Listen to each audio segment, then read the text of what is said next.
Olá, meus caros, como vocês estão? Tudo bem? Bom, eu sei que eu não tenho muitos vídeos no canal, na verdade eu só tenho um, esse aqui seria o segundo. Mas eu pensei, poxa, como eu posso aí fundamentar uma espécie de influência ao ponto de ser reconhecido, né? Eu pensei em alguns modelos de vídeo. Um deles eu tinha modelos de vídeo com 1 a 2 horas, fazendo conteúdos como outros fazem por aí. Mas isso demanda muito tempo, tempo esse que eu não tenho agora em específico, tá? Então eu pensei, eu posso mandar vários vídeos assim durante a semana, de um tempo mais curto, com argumentos um pouco menos desenvolvidos, para algo mais trivial, para gerar um certo tipo de influência. Então é o que eu pretendo fazer aqui agora. Eu vou trazer aqui para vocês um modelo de vídeo diferente, onde eu vou pegar algum material aí que as pessoas levaram para mim, e eu não sei ao certo ainda o que está sendo dito ali, né? Não fiz nenhum tipo de análise prévia, mas é isso, né? Espero que vocês gostem desse tipo de modelo. Vamos ver o que vem por aí, beleza? Bom, pessoal, então vamos reagir a esse primeiro vídeo aqui do Miguel, né? Esse aqui tem o título Seguir a Igreja Lutero, foi tirado do Instagram dele, né? Vamos ver o que ele tem para falar. Não sei se foi recorte de algum vídeo maior, não sei, mas isso aqui foi tirado do próprio Instagram dele. Então ele também não se preocupou com contexto algum, ele não se preocupou com nada, então quem sou eu para me preocupar com o que ele fala também? Vamos analisar aqui o que ele está dizendo. Um monge punheteiro em 1517 que tirou os sete. Pera aí. Um monge punheteiro em 1517 que tirou os sete livros. Top demais, velho. Eu fico abismado, assim, pessoal, verdadeiramente, com o nível que a apologética católica tem chegado. Cara, é interessante, porque eu vi algumas pessoas falando sobre isso já. É, Quando você tende a virar um apologeta, por exemplo, um protestante vai virar um apologeta, né, seguindo ali a ordem das escrituras para estar pronto para defender a sua fé sempre que necessário, sempre que lhe for pedida a razão dela, você pensa, ah, não, vou defender aqui contra os ateus, né? Os ateus estão atacando aí a existência de Deus, então nós vamos defender. E aí quando você vai passando um pouco mais de tempo, vai passando tempo, vai passando tempo, vai passando tempo, você vai percebendo que os ateus ele tratam melhor do que os católicos. Isso é uma verdade assim tremenda, né? Quando você vê um ímpio, alguém completamente descrente xingar um cristão, você diz, ele é um ímpio, ele não entende de nada, esse xingamento não deve ecoar sobre seus ouvidos. Anátema é. Quando você vê alguém que diz ser cristão, que diz seguir a Cristo, xingar outra pessoa que também se diz seguir a Cristo. Enfim, o que eu quero dizer é, tudo bem, alguém deve estar errado dos dois lados. Mas, ainda que alguém esteja errado, por os dois dizerem que seguem ao Senhor Jesus Cristo, é motivo de respeito, sabe? Eu acho que não é um comportamento cristão tratar as coisas desse jeito, né? Principalmente aí, ó, o Miguel Casan, ele foi bem assertivo, não dá nem vontade de reagir o resto. Mas ele disse, um monge, pô, é até vergonhoso de falar, né? Eu, como cristão, não gosto de proferir essas palavras.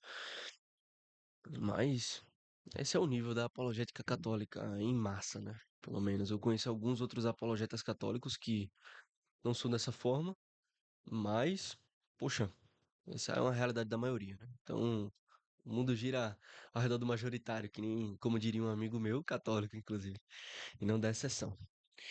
Beleza? Então, bora ver aqui, vou voltar aqui do começo, continuar vendo o resto. Um monge punheteiro em 1517 que tirou os sete livros da Bíblia. Ok, Tu vê a equivalência que isso é. Tu rejeita os concílios dos tô pais da igreja, tentando, tô tentando encontrar aqui um momento para que eu possa os pausar e consensos, comentar. para aceitar um homem 1500 anos depois do cristianismo. Top, top. Eu vou pegar essa parte aqui, né?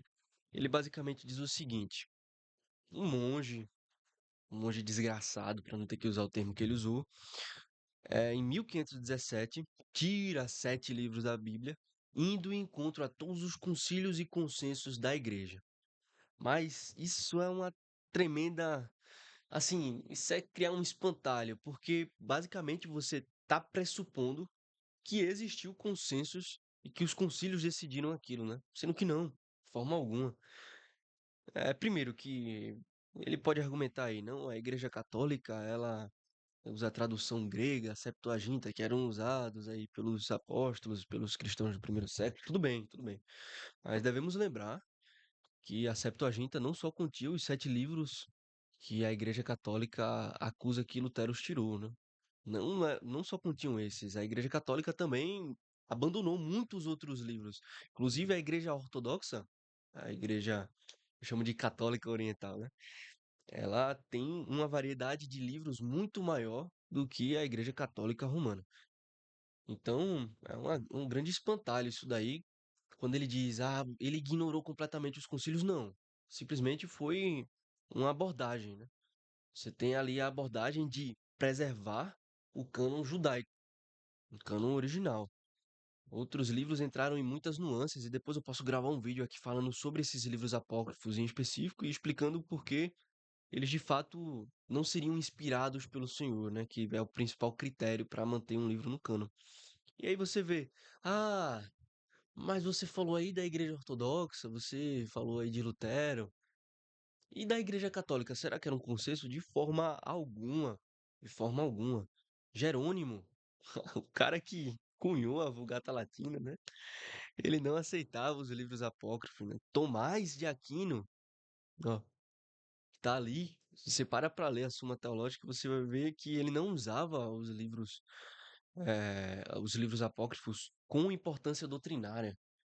Ele fazia citações, mas ele também era tendencioso a não aceitá-los.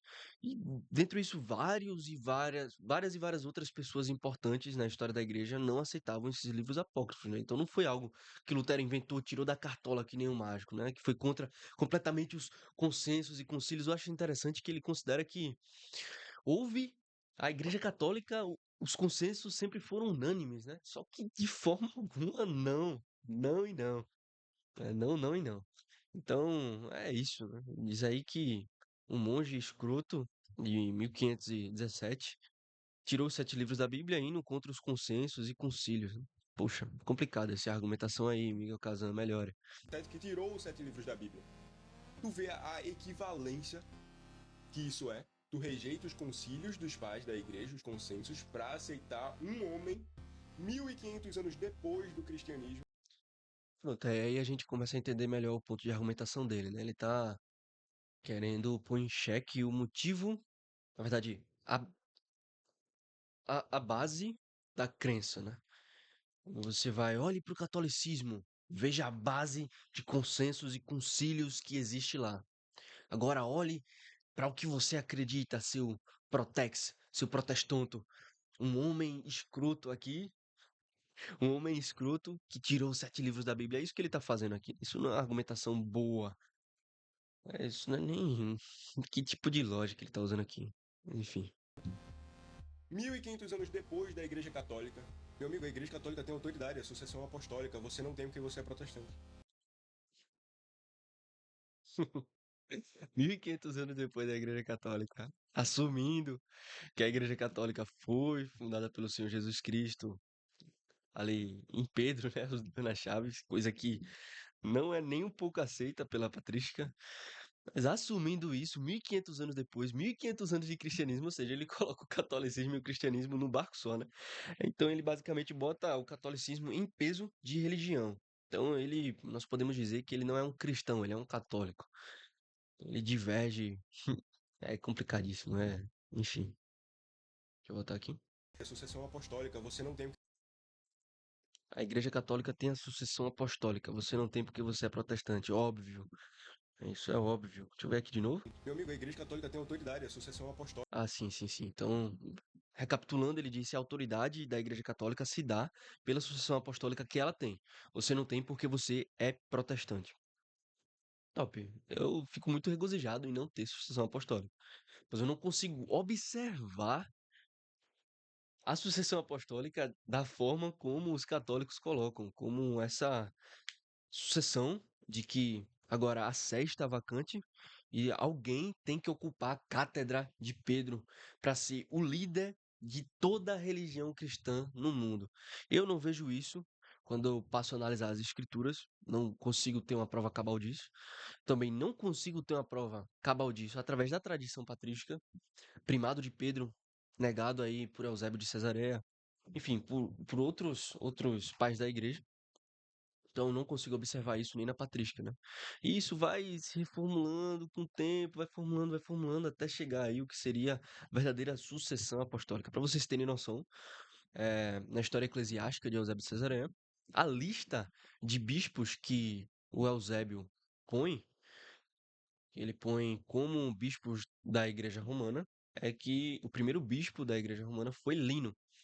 Inclusive, Lino é aquele a quem Paulo se refere também em 1 Timóteo. Não me lembro ao certo capítulo e versículo, né? Mas Lino é uma das pessoas citadas por Paulo em Timóteo. Então, cara, é impossível observar sucessão apostólica nas escrituras e é muito difícil. Olha, você tem que manejar muito a patrística, assim, distorcer muito. É igual purgatório. Você tem que distorcer muito os textos para conseguir achar Pedro como bispo de Roma. E além do mais, Roma com um primado sobre as outras igrejas, né? Enfim, é complicadíssimo isso daí. Miguel Kazan. Eu fico lisonjeado por não ter sucessão apostólica mesmo. Eu sou protestante. Você não tem porque você é protestante. Sua igrejinha de merda não tem porque seu pastor fundou há 10 anos Olha, atrás. olha, Mas olha. Olha, olha, olha, olha, olha. Caramba, meu amigo. Que complicado, velho. Que complicado. Sua igrejinha de merda. Seu pastor fundou há 10 anos. Puxa vida, velho. É. É difícil reagir a algo assim. Esse ataque. Ataque, primeiro, muito superficial. Ele se detém a atacar o local de culto de outra pessoa, né? Acho interessante essa perspectiva católica, dos apologetas católicos, no caso, de que o cristianismo é uma instituição visível, material, né? Ele precisa ser uma instituição visível, material. E isso eles têm pelo fato de que a suposta igreja de Cristo, o corpo de Cristo, que foi fundamentado pelo próprio Senhor Jesus Cristo, foi algo físico, material, palpável aos sentidos, né? Mas, quando nós fazemos uma exegese interessante no texto, nós vimos que não. É a igreja invisível do Senhor, aquela a qual todos os santos, passado, presente e futuro, já pertencem, né? Todos eles são membros. Então, por exemplo, a igreja católica ou a igreja protestante, lá detém salvos e não salvos. Mas a igreja invisível de Cristo, a qual é o rebanho verdadeiro do Senhor, que Jesus diz que o próprio Pai deu as ovelhas para ele, nenhuma sairá de suas mãos, essa é a verdadeira igreja de Cristo. Essa seria a igreja invisível, o corpo invisível de Cristo, e não a instituição material, a instituição formalizada, né? Como eles afirmam ser a igreja católica romana. Perdão. a igreja católica existe há 2000 anos, desde que Jesus fundou ela na pessoa de Pedro. Top. Acabou o vídeo aqui, né? No final desse vídeo eu concluo que o Miguel Kazan tem uma péssima argumentação. Terrível, terrível. Argumentação muito tosca, né? Mais uma vez, eu não sei se isso aqui é um recorte de um vídeo grande. Enfim, se não é, ou se é, ele não se preocupou em expor esse contexto, então também não vou me preocupar em adquirir esse contexto. Mas o que ficou nítido para mim é que a primeira acusação dele de Lutero, né?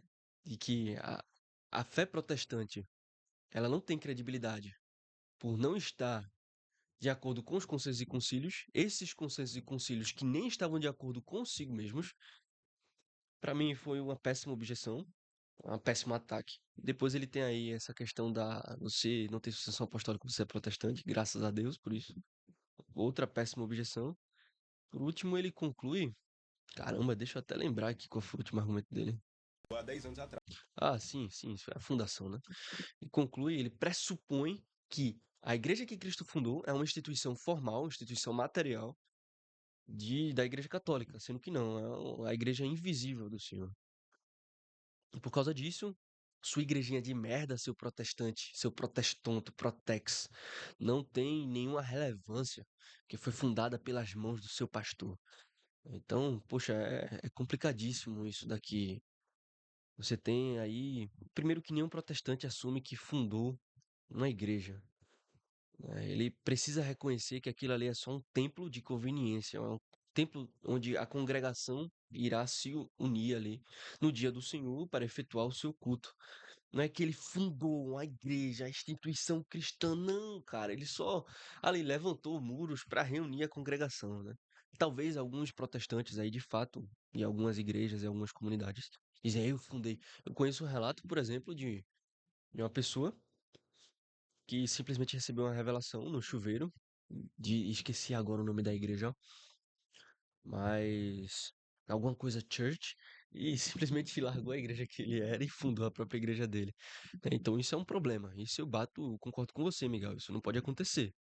Mas que os protestantes dizem, essa igreja é minha, eu fundei, você quer tirar a credibilidade disso, você está atacando aí um espantalho, porque não acontece, né? Você pega a tradição reformada, a escolástica reformada, o puritanismo não era assim.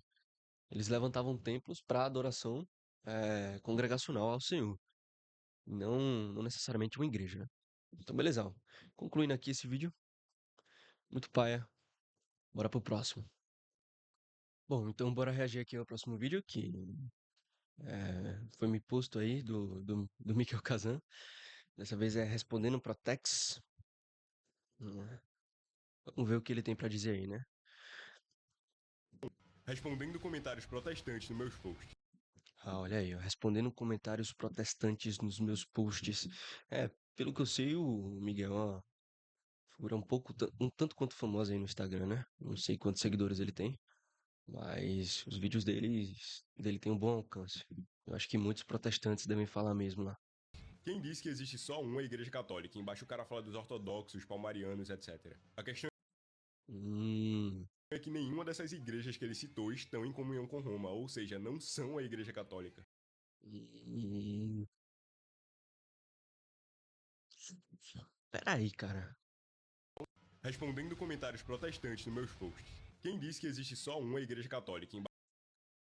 Putz, bom, primeiro, essa pergunta aqui que esse suposto protestante fez é horrível, né? Quem disse que existe só uma igreja católica? Ele tá criando mais igrejas católicas, variações de igreja católica. Eu acho que não seria a melhor forma de atacar.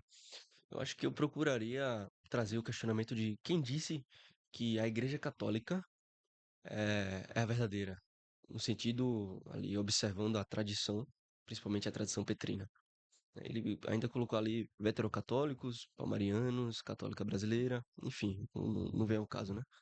Mas quem disse que existe só uma igreja católica? Bom, se nós mudássemos para o que eu disse, quem disse que a igreja católica é a verdadeira tradicionalmente, puxando ali a tradição petrina, nós entraríamos ali nos ortodoxos, né? E é um ataque muito grande que os ortodoxos têm contra a igreja católica. A igreja católica romana, ela assume ali a linhagem de Roma, né? A linhagem dos bispos de Roma, essa que varia demais, assim. Então tem Eusébio ali colocando Lino como primeiro bispo de Roma. Eu não sei, não lembro agora se é de forma unânime Lino, né? Mas tem ali uma diferença entre a colocação de Clemente, ele foi o segundo, terceiro ou quarto bispo de Roma, enfim. Essa é a linhagem de bispos que a Igreja Católica Romana segue, obviamente colocando Pedro como o primeiro bispo de Roma, coisa que não tem uma comprovação patrística, né? Sempre que a patrística cita Pedro em Roma, é Pedro e Paulo, Pedro e Paulo, Pedro e Paulo. E tecnicamente não poderiam ter dois bispos. Mas, diferentemente da Igreja Romana, a Igreja Ortodoxa, ela puxa a sua linhagem episcopal de Antioquia. E quem fundou a igreja de Antioquia? Foi Pedro. Então, observem que eles têm um ataque formidável contra a Igreja Católica Romana, né? Eles podem assumir ali, não.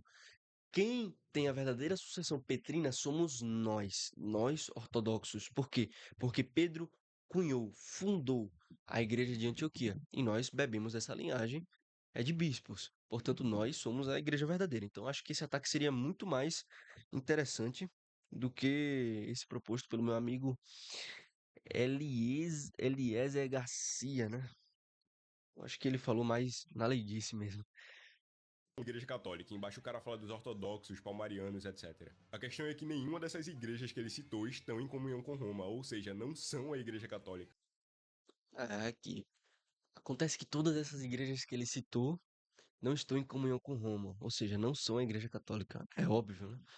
Se não estão em comunhão com Roma, não são a Igreja Católica. Mas quem disse que a Igreja Católica precisa estar em comunhão com Roma? Citando agora o que eu falei da Igreja Ortodoxa. Poxa, Antioquia não precisa estar em comunhão com Roma, a Igreja Ortodoxa não precisa estar em comunhão com Roma. Quem disse que ela não é a verdadeira Igreja Católica? Porque não está em comunhão com Roma. Tirando a Igreja Caldeia, que é Suyuri, declara a mesma fé e está unida ao Romano Pontífice. Portanto, continuamos sendo um só pastor e um só rebanho.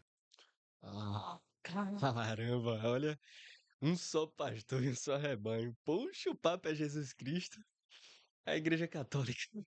Não, os fiéis são o rebanho, né, do Papa. O Papa é Jesus Cristo, né? Poxa, que comparação, velho. Caramba, é difícil engolir essas argumentações católicas, muito difícil. Comparar aí o Papa com Jesus Cristo e os fiéis com o rebanho, puxa, puxa, Miguel, é complicado, né? Vamos, ó, aparentemente tem outro comentário aqui, vamos ver esse outro comentário. Se o magistério é infalível, porque os papas que ele citou acreditavam que Maria Magistério infalível porque os papas Leão I, Gelásio I, Gregório I acreditavam que Maria era pecadora, e aí o Papa Pio IX decretou no século XIX o dogma da Imaculada Conceição, contradizendo os pais da igreja. era pecadora. A questão é que nenhum desses papas acreditava que Maria era pecadora. Muito pelo contrário, se a gente pegar Gregório I, que foi um dos papas que ele citou, ele fala o seguinte a respeito de Maria. Ele que veio ao mundo a partir do seio da Virgem, quem em nada proveio de uma concepção. Top, né? Top. Isso aqui precisa ser muito bem analisado, né? Precisa ser muito bem analisado. Eu vou ver se eu consigo puxar aqui um documento para vocês. Pronto, eu fiquei menorzinho aqui para vocês poderem ver. Esse artigo aqui é muito interessante, né? Um artigo do Lucas Banzoli. Isso aqui eu considero bastante aí, ele tem sido uma linha de frente aí na apologética protestante, né? Então, um artigo é intitulado Os Pais da Igreja contra a Imaculada Conceição. Vou admitir para vocês, não encontrei nenhuma citação, não encontrei, primeiro, isso aí que o Miguel Kazan, ele afirma, né? Não consegui encontrar esse trecho em particular, mas eu tenho um trecho aqui do Gregório, né? Do Gregório Magno, que afirma que imaculado era apenas o Senhor Jesus Cristo. Pode ver aqui. Cadê?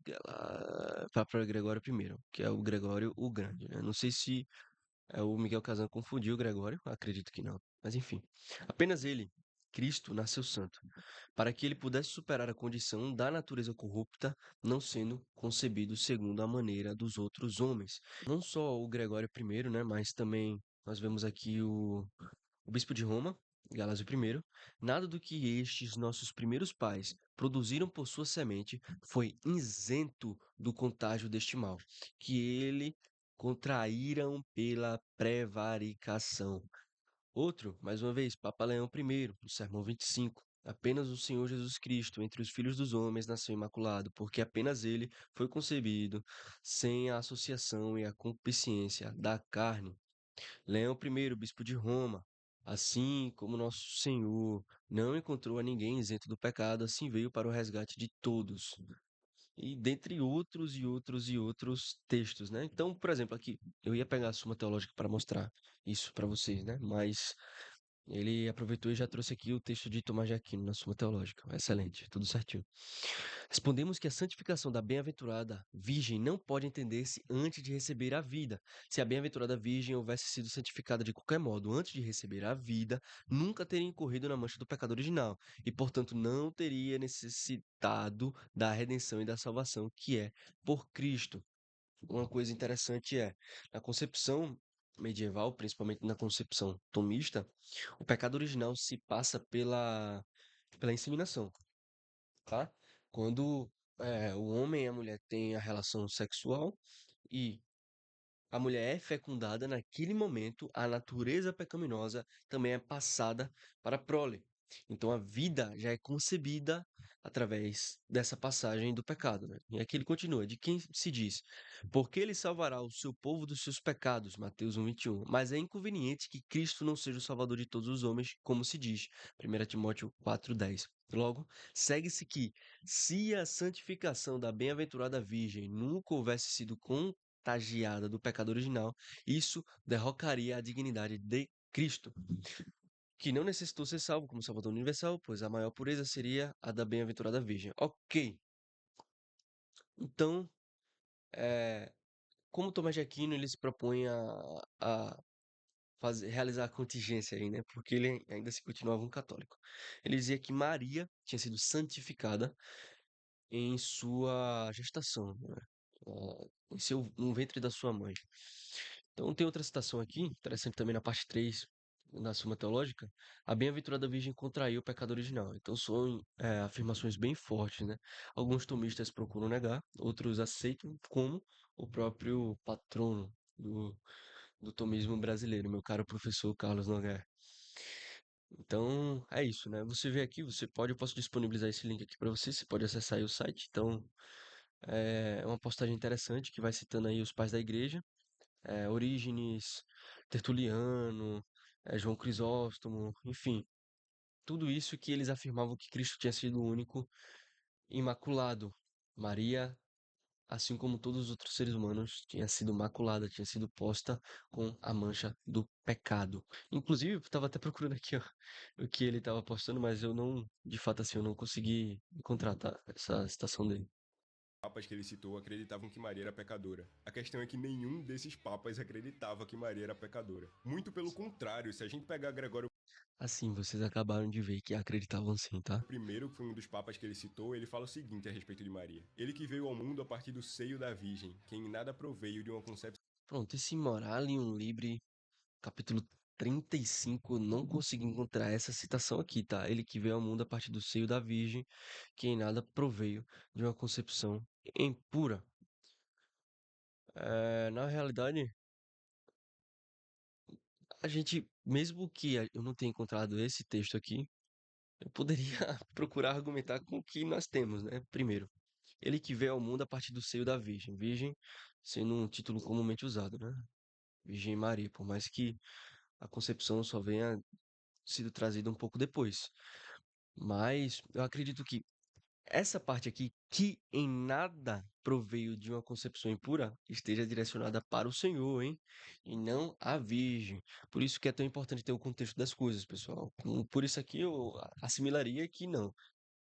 Não está se referindo à Virgem Maria, tá? Está se referindo ao Senhor Jesus.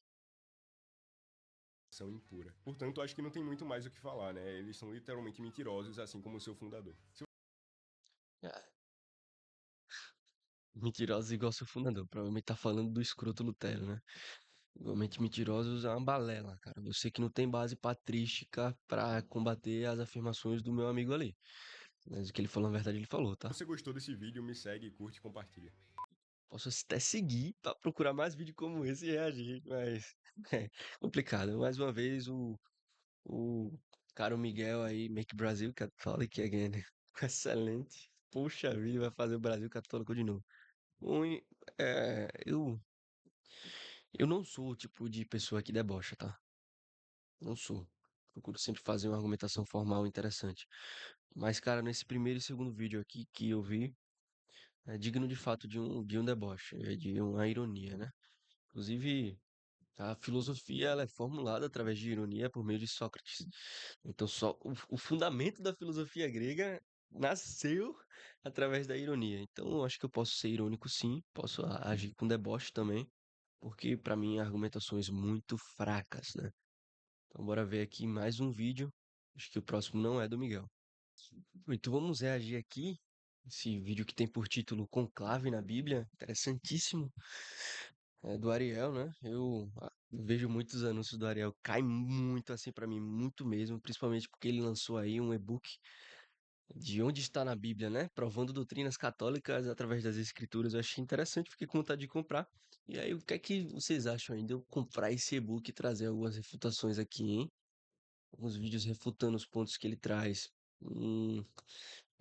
Seria interessante ver aí como ele coloca o purgatório na Bíblia, Assunção Mariana, enfim. Vamos ver. Primeiro vamos ver o que que ele tem para falar aqui, né? Vamos ver.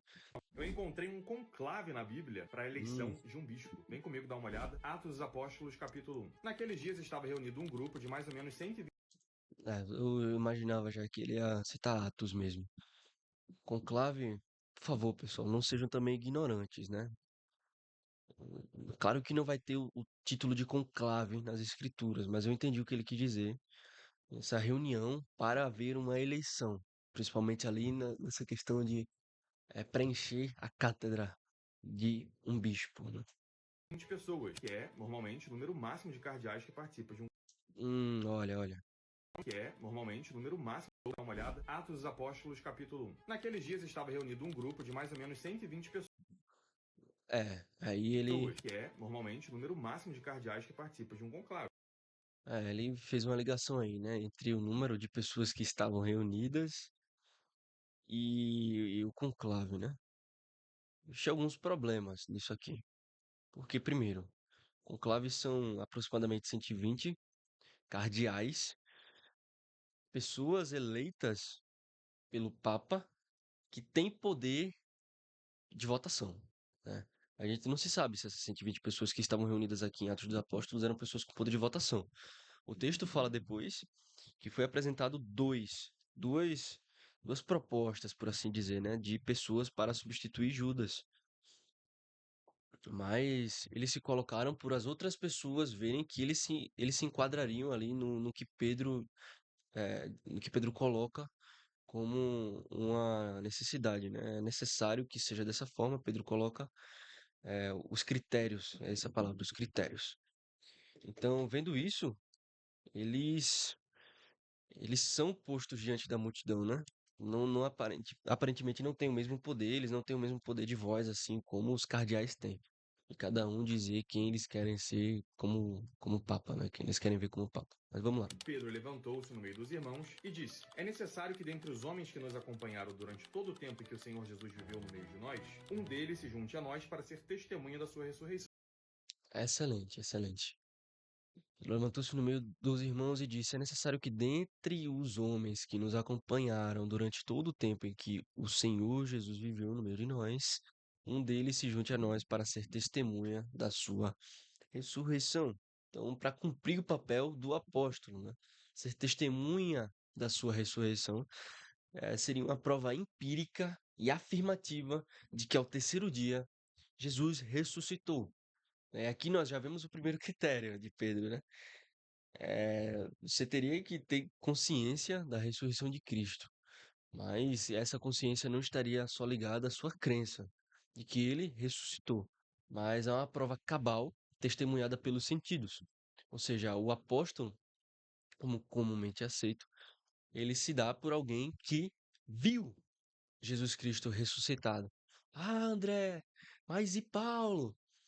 Bom, Paulo viu o Senhor Jesus Cristo, né? Ele se revelou a Paulo, carne e osso.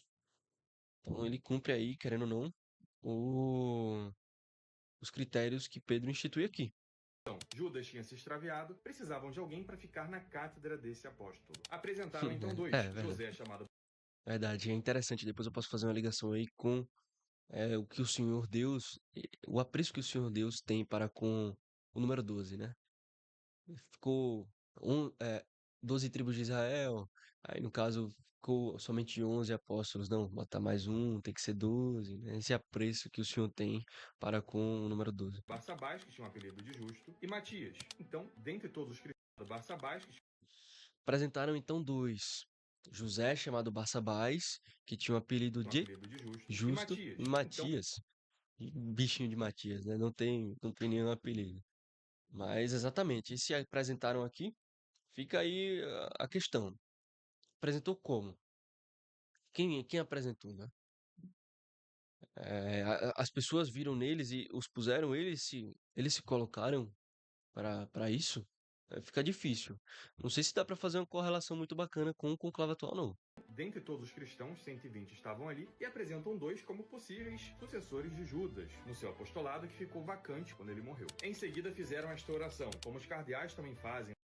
no conclave o tempo inteiro. Senhor, tu conheces O tempo inteiro. É verdade. Isso é uma prática mesmo. É, no ritual do conclave, ritual muito entre aspas, tá? Nem sei se esse é o melhor termo. Peço perdão aos católicos. Mas ali no exercer do cenário conclave, é algo comum. É esse tipo de oração mesmo. os corações de todos. Mostra-nos qual destes dois escolhestes para ocupar, neste ministério e apostolado, o lugar que Judas abandonou para ir ao lugar que lhe cabia. Tiraram então a sorte entre eles. A sorte caiu em Matias, o qual foi acrescentado ao número dos 11 apóstolos. No final, Matias passa a ocupar a cátedra que era de Judas. Hoje nós fazemos isso com a cátedra de São Pedro. Faz com a de São Pedro, mas não faz com a de Judas, não faz com a dos outros apóstolos, né? Isso aí fica o questionamento. O sucessor de Pedro em Roma é escolhido pelo conclave, que é um processo muito semelhante ao de Atos. Algumas, perceba, meus amigos, algumas semelhanças de fato ocorrem aqui, tá? A gente não pode ser negligente. Talvez o conclave tenha de fato se inspirado ali em Atos 1, posso ter a plena convicção de que sim, mas devemos lembrar que outros elementos essenciais, como por exemplo o fator escolha, que definiu a escolha, não é nada semelhante. Porque de um lado nós temos o conclave, que são aproximadamente 120 cardeais, cada um votando e fazendo a apuração desses votos. Do outro, nós temos a sorte, né? Que uma moedinha, tá, caiu. Pá, pá. Algo semelhante a isso. Por exemplo, então foi tirado na sorte. O Senhor revelou através da sorte. Isso foi uma decisão do Senhor, que poderia já ali, de certa forma, pôr em xeque a decisão do conclave, né? Se eles não fazem exatamente desse jeito, porque eles são, porque eh, esse cenário do conclave é verídico em comparação com o cenário de Atos 1. Dos apóstolos 1. Nenhuma tradição seguida na igreja é à toa. Nós seguimos Muitas tradições são à toa, tá? Muitas tradições são.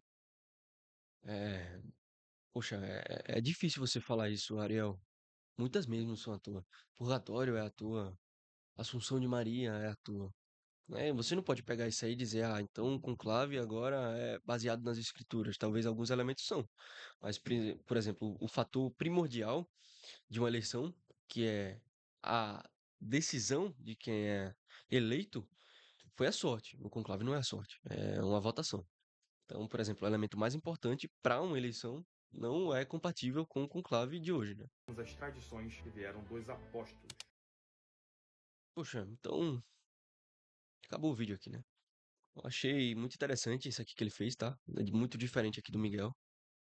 Ele trouxe aí uma abordagem não necessariamente fazendo uma eh, apologética católica contra os protestantes, mas falando aí uma curiosidade interessante, né? Conclave na Bíblia. Eu não diria conclave na Bíblia, eu diria a inspiração bíblica que o conclave tem em alguns elementos, beleza? Então, é isso. Bom, meus queridos, esse foi o vídeo de hoje. Espero muito que vocês tenham gostado. Pude reagir aí a 3 videozinhos, 2 do Miguel Kazan, um do Ariel. Mais uma vez não, eu digo a vocês, tanto o Miguel quanto o Ariel, respeito muito vocês, respeito o trabalho de vocês, não pretendo agir com desonestidade intelectual, né? Se vocês quiserem chamar para o debate, pode chamar também, tá? Mas, enfim, fico feliz por ter conseguido gravar esse vídeo. Espero que vocês tenham gostado. Deixa o like aqui embaixo, comenta aí. Se vocês gostaram daquela proposta que eu fiz para com o e-book que o Ariel construiu, né? Posso trazer aqui, rebater ele também. Posso trazer mais vídeos de apologética protestante para com em contraposição ao catolicismo. Beleza? Então é isso, pessoal. Fiquem com o Senhor Jesus.